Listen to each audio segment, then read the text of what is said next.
So that's often important as well. The next one I think is a major benefit out there at the moment is commercial. That yields on commercial are higher than residential. As an example, who'd like to own a library in New South Wales with a long-term government tenant in place that gives you 11% yield? Who'd like one of them? Where is he? Someone in this room's got one of them. You know, and that's just a straight out purchase. Who'd like one of them in their super funds? How much do you reckon a library with a state government tenant in place would cost in a decent sized town in New South Wales? Ballpark, not you lot at the front. You be quiet. Yeah, don't be looking it up. What do you think? Millions of dollars? Yeah? So, okay, let's say you had to buy it for, what, 1 or 2 million, something like that? So you're going to need big money to buy that, aren't you? Yeah? You'll need 500, 600, 700, 800 grand, something like that, yeah? In deposit and borrow the rest. Would that be right? What does property cost? 700,000. So at a 70% LVR, he's got to come up with 30%. So $210,000 is what you would need, plus the stamp duty, to buy that property with an 11-something% return on it.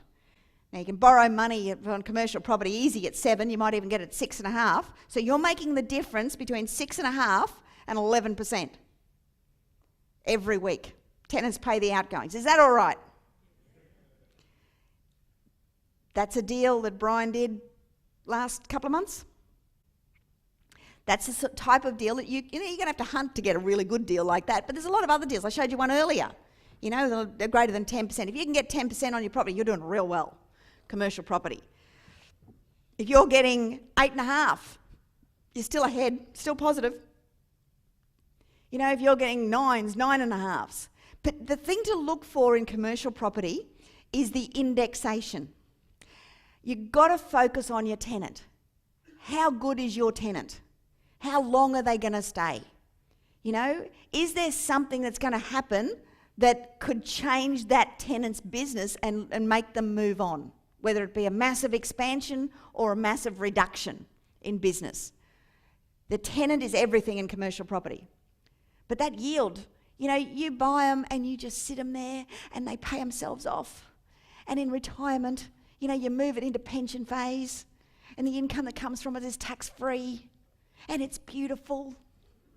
Would you want one of them? I want one of them. Let's go and buy some of them. I love them. People don't look at them. You know, and the same thing with commercial though. You know, take super away from it.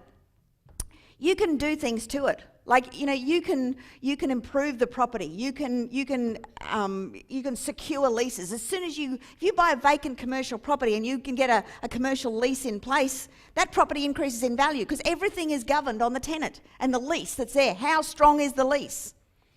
I've had numerous students over the years that have gone and got options on commercial property, vacant, run down commercial property, and gone in there and fixed it up and improved it and you know, went out there and did renderings and advertised to tenants about what their property could look like, and they'll modify it to suit their needs in exchange for a lease and whatever else.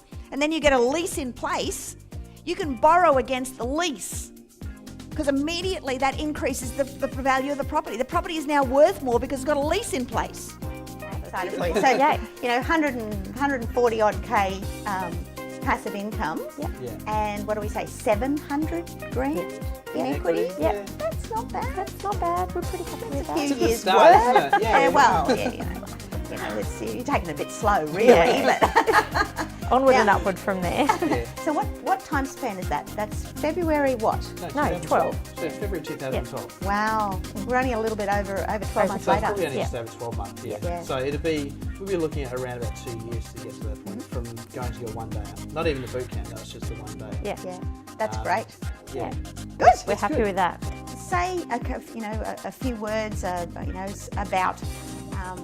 about your journey and and what other people need to hear if they're going through similar kind of situations to yourself? What would you say to people? Oh, I think the biggest thing for me was it seems so out there for other people to do, and it's, you know, Daunting, oh, perhaps. daunting, and also that thought that if it was that easy, everyone would do it. And it's not that it's not difficult. It's just work. So it's instead of working for someone else, it's working on your own stuff. And staying motivated with that work. Yeah, and that's where talking to other people in similar mindsets has been really helpful. But I mean, that's the biggest thing, just that you can do it. It's not just for the few who are lucky. It's, you know, it's